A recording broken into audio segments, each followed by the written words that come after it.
Hi guys, we are going to get started on our 4thBritto artwork today, and these are the materials that you're going to need: a half sheet of paper, a pencil, crayons and markers, and watercolors if you have them. If you don't have watercolors at your house, that's fine. You can absolutely do this with just crayons and markers. We are going to be drawing an animal today. 4thBritto painted and still does paint many animals. So one of the animals that I am seeing a lot of right now is a squirrel. They're very busy right now getting ready for winter, and they're one of my favorite animals. I love watching squirrels in the fall and winter. So I'm going to be looking at the basic shapes of this guy right here. I can see a big curve in the back. I can see a teardrop shape in the head. Of course, we have the S-shaped tail here. And I'm going to look at how the tail kind of comes all the way up the back and then swoops backwards. So I'm going to be looking at all of these shapes as I'm drawing my squirrel. You do not have to pick a squirrel. You can pick any animal you like. That's certainly your choice. I have my squirrel picture right here next to me so I can look at it as I'm drawing. And because I have a half sheet of paper, I know that I'm going to have to maybe bring the squirrel in just a little bit to fit it in this paper. So I'm going to start out with the body of the squirrel, and I'm seeing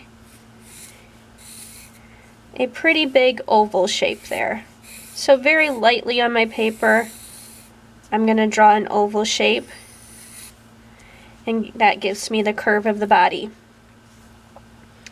There's a kind of gentle swoop from the body into the squirrel's neck, and I'm going to make a teardrop shape for the squirrel's head.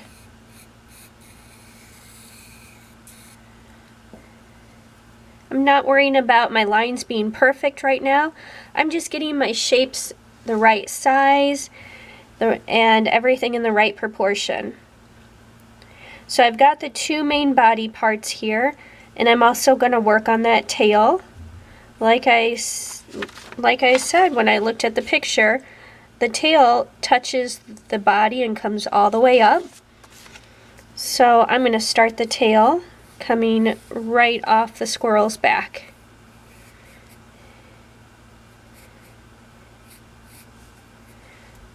Okay, so you can see I did some very light lines. I got it the way that I wanted it before I committed to making a nice solid line.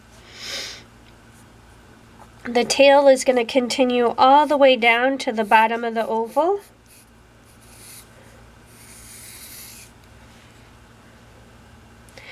And now I'm going to start looking at the details of the squirrel. I'm going to have my squirrel holding something also. The one in the picture is holding an apple. I think I'm going to have mine holding a little pumpkin, because I think pumpkins still go with fall. So I noticed that the arm starts pretty close to the jawline. And they've got pretty wide arms at the top. So I want to make sure I start the back of the arm. So no matter what animal you are looking to draw, I want you to look for basic shapes and just look for where things line up, where they start. You saw me look for the jaw when I began my squirrel's arm.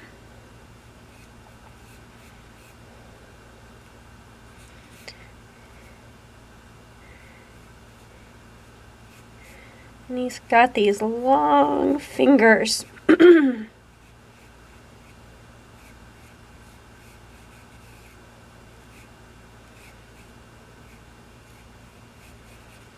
Okay, I wanted to draw those coming out so that I'll be able to put my pumpkin in here in just a moment. And on the legs, I noticed that the leg actually comes up and touches the elbow. So I know I need to start way up here for my leg. And it's going to come down, and his foot is coming forward. So it's starting to look like a squirrel now, right?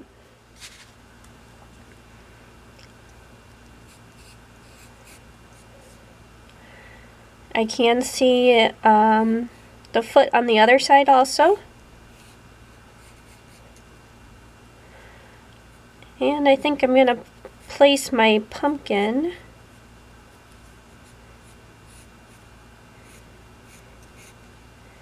in here.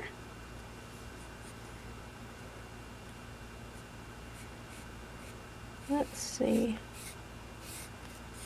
Make it about the same size as the apple. I can see a little bit of the fingers coming over from the other side so that it looks like he's holding on to it.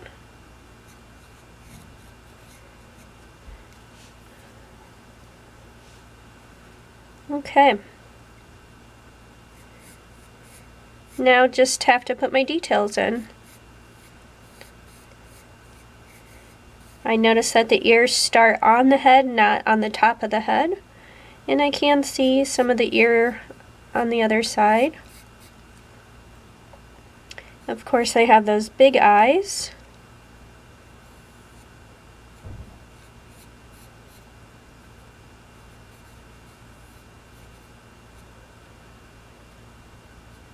There's really a lot of reflection in the eyeball.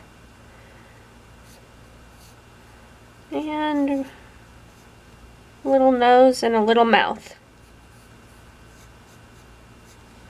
Okay, I have my basic shapes. I can kind of go in and clean it up now. And I will be ready to outline.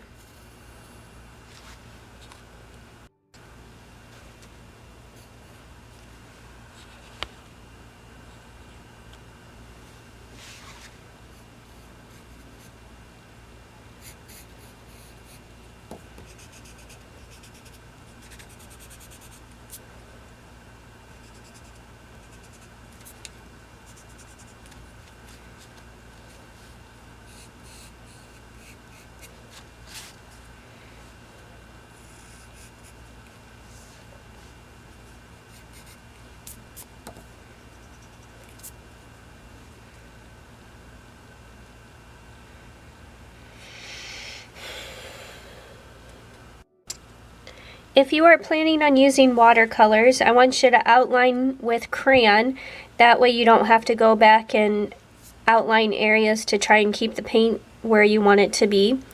If you are not doing watercolor, outline with crayons or markers. Brito often outlined with black paint, so I'm going to use a black crayon just to give myself some nice good heavy lines.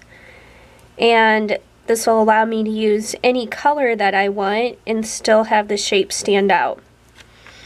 So he would often divide his subjects, whether they were animals, hearts, people, whatever he was drawing, he would divide them into sections or pieces. So I might put a backside to that leg.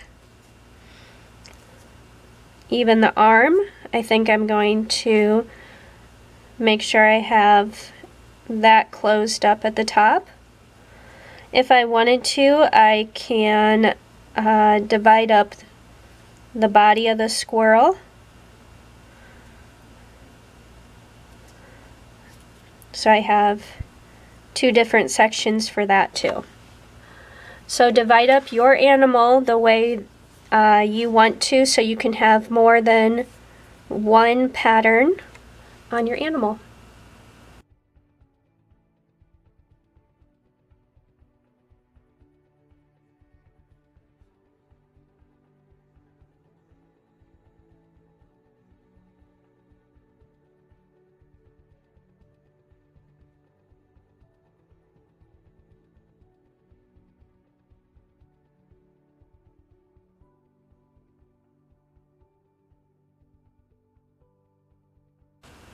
So you can use your crayons, markers, and color pencils in lots of different ways to make patterns on your animal.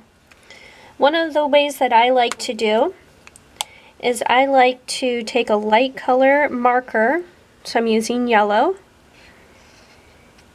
and I like to color the section.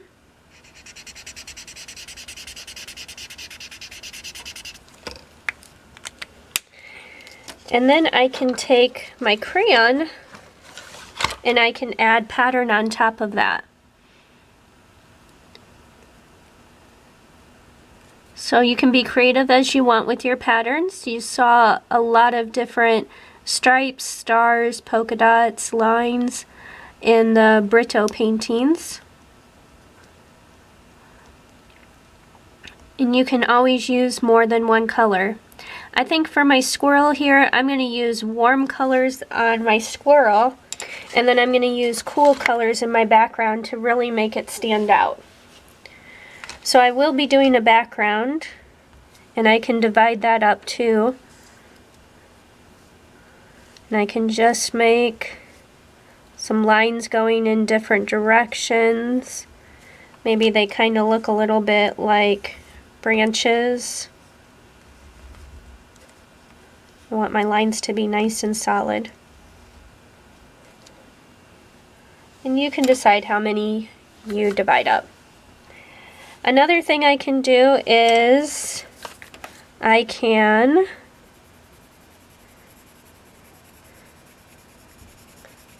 color lightly with the crayon. The marker, Crayola markers don't stick as well on top of crayon because it is a slippery wax, but I can always take a crayon and work on top of that. Let's see. And of course you can use more than two colors in your sections. This is just what I'm choosing to do.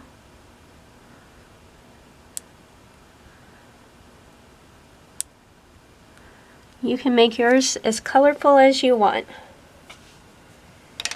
And then of course you can use your marker first for your pattern and then color the rest. Oops, I keep forgetting I'm trying to stay with warm colors.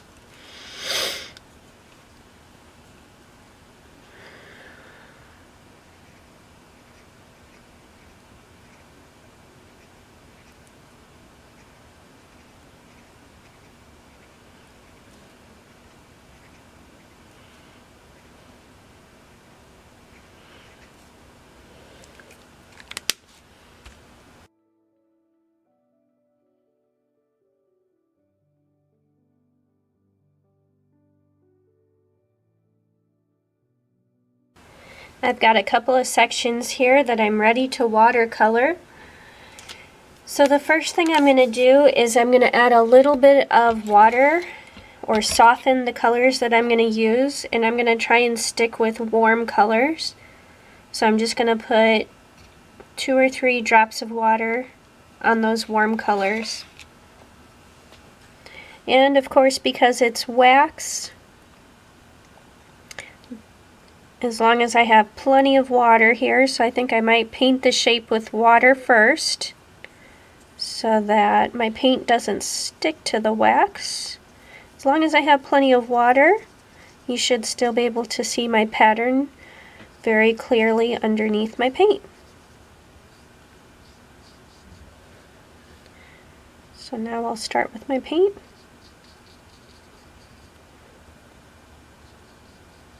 And it should be really easy to spread out too if you are using plenty of water.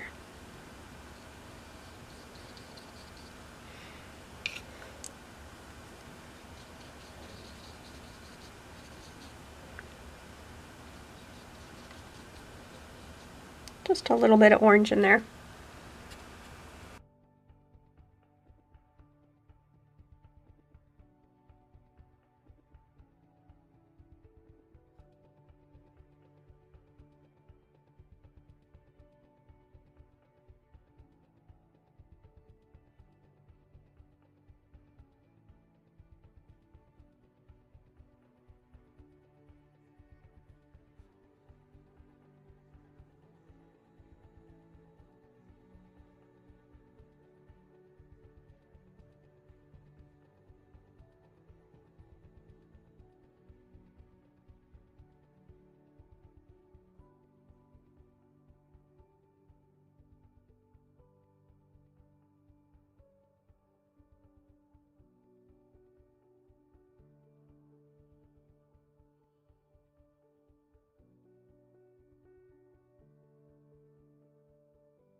Alright, I finished with my squirrel and now I'm ready to move on to my background. So I'm going to put my warm colors away and I'm going to work with my cool colors, my greens, blues, and violets. And this is really going to help my squirrel to pop. So again, in the background you want to use some of those patterns. Since the shapes are bigger, I can use some bigger patterns. So you can already see how much that blue contrasts with all the oranges and pinks and reds that I had there. So be creative as you want. You can get really bold in the background with your patterns. Have fun with it. I think I'm going to put some peace signs in there. Who knows what else I'll think of.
Alright, that is a pretty exciting looking squirrel. We went from little brown squirrel here to this very colorful, exciting, pattern-filled squirrel. Don't forget to take a picture of your project when you are finished with it. Make sure that you click on the slide that I've attached to the assignment in the Google Classroom and submit a picture of your animal.